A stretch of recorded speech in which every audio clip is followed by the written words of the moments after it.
صباح الخير أو مساء الخير على حسب الدولة أو البلد اللي انتوا بتتابعوني منها. تحياتي واحترامي لحضراتكم جميعا، يا رب حضراتكم تكونوا بخير. بسم الله ما شاء الله، الله أكبر. اللي قدام حضراتكم ده شتلات فراولة. بيتم نقل الشتلات في 20 أو 25 تمانية 2025، ويتم زرعها في نفس التوقيت.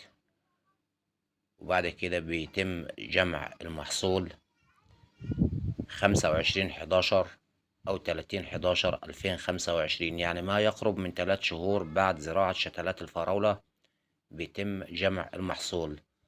بسم الله ما شاء الله، الله أكبر. وطبعا يمكن شفنا في الفيديو، يعني معانا هنا شجر من الموز، يعني حاجة في منتهى الروعة. بسم الله ما شاء الله، الله أكبر. ربنا يزيد ويبارك يا رب، ويحفظ لنا مصر من كل أعدائها والحاقدين عليها من الداخل والخارج. شجر الموز يا سادة يا كرام، زي ما انتم شايفين حاجة في منتهى الروعة. تحيا مصر، تحيا مصر.